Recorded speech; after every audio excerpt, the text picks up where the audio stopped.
Fox 5 Health News, and the so-called female Viagra pill could get FDA approval this week after being rejected twice before. The drug is supposed to boost libido in women, but does it actually do that? Well, joining us now is Dr. Devi from NYU School of Medicine. Hello. Nice to see you. Yeah, we've talked about this a few times, and we're always kind of like, there's a lot of controversy about whether or not it works. What's your take now?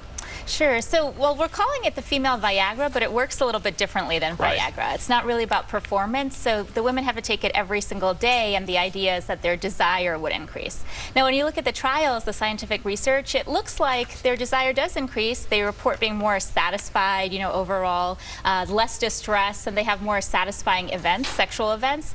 But at the same time, the concern is the risks. So when you balance the benefits and the risks are that if you have alcohol with it, you could get much more sedated, you could have problems with dizziness and fainting, and you might have that even without alcohol. I mean, to me, I kind of feel like, why not make that individual decision with your doctor and at least make it available to women, especially if there is a benefit. But the controversy is always about whether the risks Do you expect it'll be as popular as male Viagra?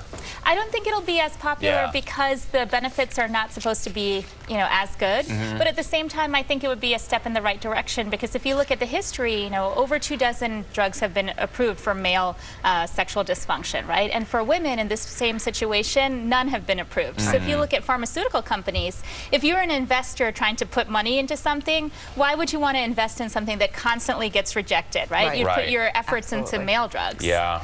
But at the same time, you don't want people doing things for a PR campaign either. No, well, that's the thing, right? You do make that point, too, that, like, well, there's been no pills for women yet. There's obviously a financial incentive to create one, whether it works or not. And there's a lot to talk about. Is this just, right, who knows? Okay. All right, let's talk about fat water. That's the latest hot name for a sports drink. It's actually called fat water because it's infused with coconut oil, which is like all fat.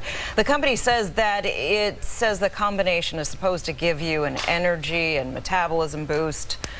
What do you know about fat water?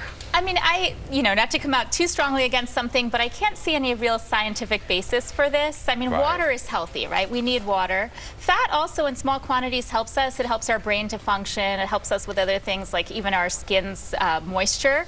But at the same time, if you're going to put fat into something, why not have it in a more tasty form, right? So something that you would like better.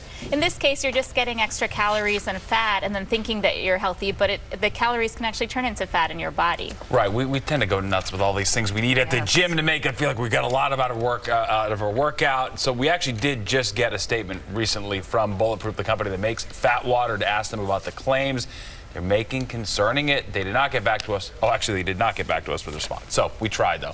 We did not get word from them. All right, work out, do what you got to do. Stay fit. I mean, well, the other way to think about it, too, with this fat water is, if it's supposed to help you absorb the water better, that doesn't even work if you think about, let's say, lotion with skin, right? If you put your lotion on your skin before you jump in the shower, the water droplets just stick on your skin, right? It's not even coming into you. Whereas if you take your shower first and then put the lotion on, it'll hold that moisture in, right? So this could actually even potentially interfere with your absorption of the water. Right. It's a huge market, though, multi-billion dollars, all this workout stuff. Maple water and this water. Right, it's true. It's always something new. All right, thank you, Dr. Devi.